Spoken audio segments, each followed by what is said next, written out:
In recent years, true crime has dominated pop culture, with the emergence of popular podcasts, documentaries, and series. However, some stories haven't received as much media attention, and the details of these true crime stories will leave you baffled. Number 5. 32-year-old Dorothy Jane Scott lived in Stanton, California with her 4-year-old son and was known as a quiet and friendly person.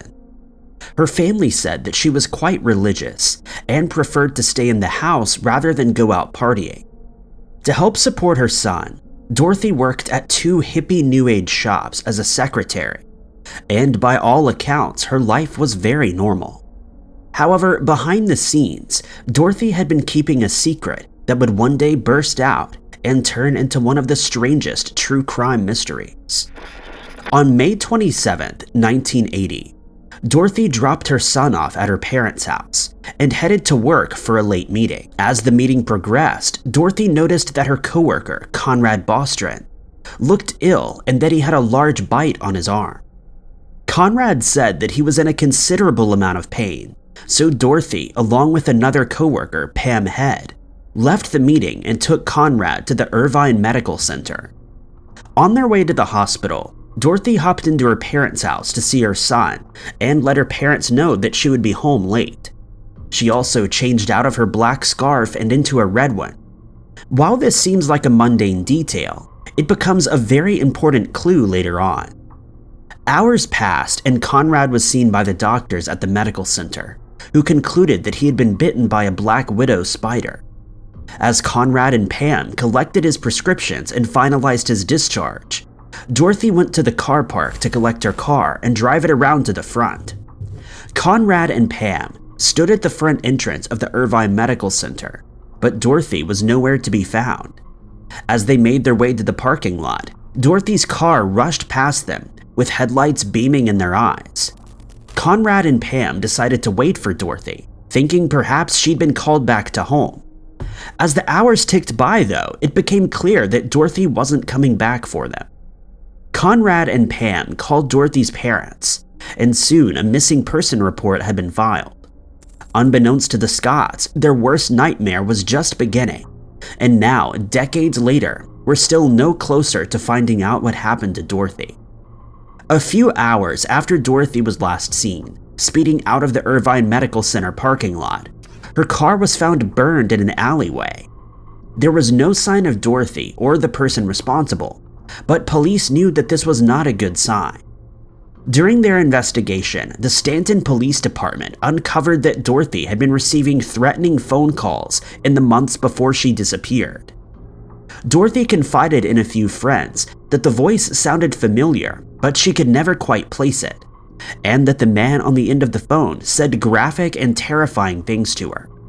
The caller would even call her at work as well as home sometimes. After Dorothy mysteriously disappeared, her family began receiving phone calls every Wednesday, with the caller asking, "Are you related to Dorothy Scott?" When her family said yes, the caller would reply, "I've got her," before abruptly ending the call. Dorothy's family reported these calls to the police, who installed a tape recorder on their phone, but little came of this.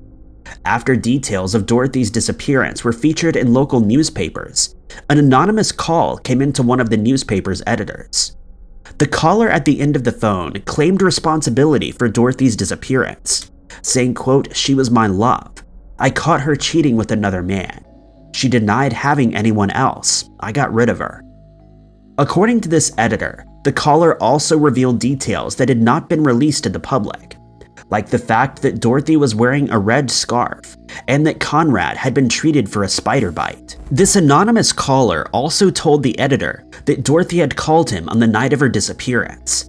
However, this is heavily refuted by Pam Head, who claims that she was with Dorothy the entire time they were at the hospital, and that she didn't witness her make any calls.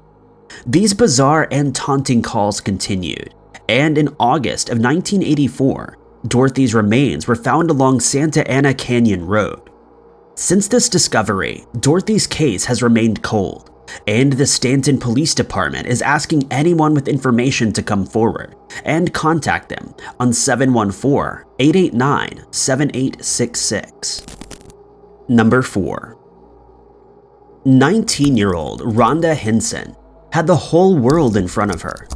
She had recently graduated from high school in North Carolina and was excited to see what the future held for her. Those who knew her described her as a bright and happy young woman, with one friend saying, quote, "She made friends easily, she didn't carry grudges, she smiled and laughed and was always in an upbeat mood." One cold December evening changed the lives of the Hensons as they found themselves at the center of an unbelievable true crime case.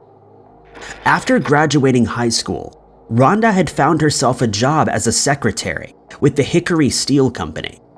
On December 22, 1981, Rhonda and her coworkers attended the works Christmas party, and everyone was in good spirits, dancing and drinking. At around midnight, Rhonda and two of her friends left the party, and after Rhonda had dropped them home, she began the 10-mile drive back to her parents' house. They say that a mother's intuition is a powerful thing. So when Judy Henson awoke at around 1 a.m. that evening with a sick feeling in her stomach, she knew something was wrong. Judy told Unsolved Mysteries, quote, "I woke up feeling panicked, scared, because I felt like something had happened to Rhonda. I felt like Rhonda was gone. I felt like she'd been in an automobile accident." And bizarrely, Judy's intuition was right. Rhonda's father got out his police scanner, and sure enough, an accident had been reported, and Rhonda's car had been involved. Police arrived at the scene and found that Rhonda was laid a few feet away from her car, with her arms posed deliberately at her sides. The driver's door was open, and the investigators determined that one bullet had passed through her car. After speaking to Rhonda's family, the police began to realize that Rhonda hadn't been caught in the wrong place at the wrong time. Bobby Henson, Rhonda's father, said that in the last few months, Rhonda's behavior had devolved, with her acting very strangely and asking him to come on drives with her. This struck him as unusual because Rhonda had always been confident about driving alone. She had also told him that she needed to tell him something important, but didn't know whether she should. Judy, Rhonda's mother, also told investigators that shortly before the incident, Rhonda had started asking her whether it was okay to have a relationship with a married man. Rhonda would also take showers in the middle of the night, telling her parents that she couldn't sleep and that she felt dirty. Just as the police thought that Rhonda's case had hit a dead end, a witness came forward with a startling piece of evidence. According to this witness, they saw a blue Chevrolet parked next to the ramp that Rhonda would have used to exit. Two white men were sitting in the car and it was parked. Then another witness came forward and claimed that they saw the same car speeding away from Rhonda's just moments after the incident.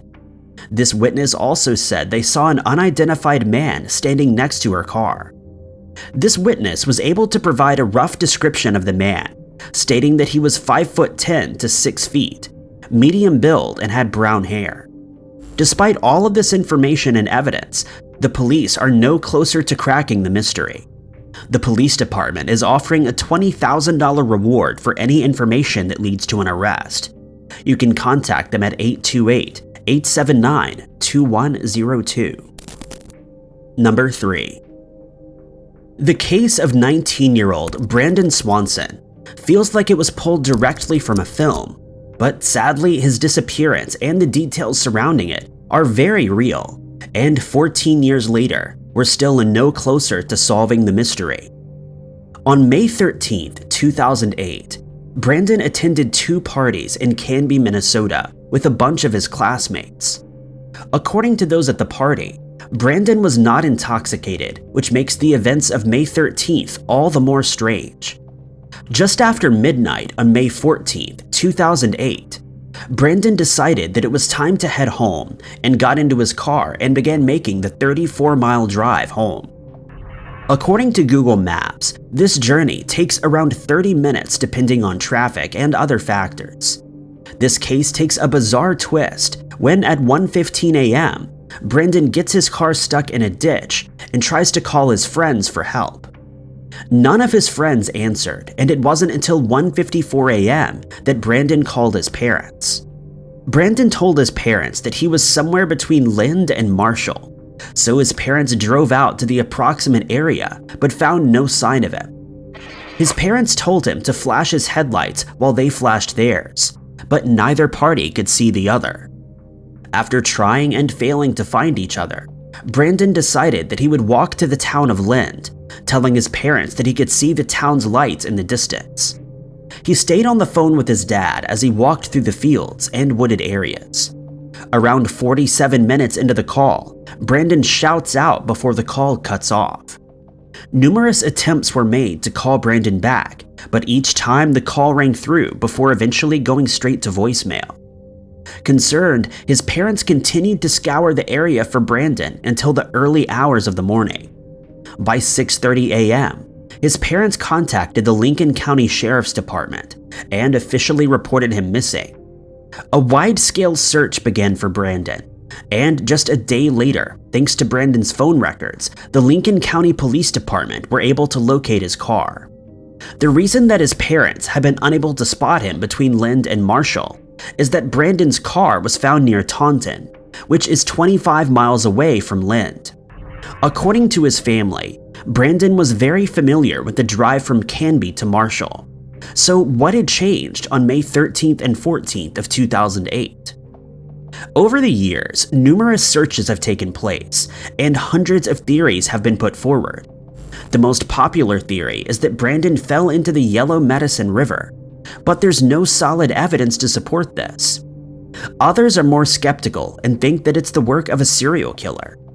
As of 2022, Brandon remains missing, and the Lincoln County Sheriff's Office is asking anyone with information to contact them at 507-694-1664. Number 2.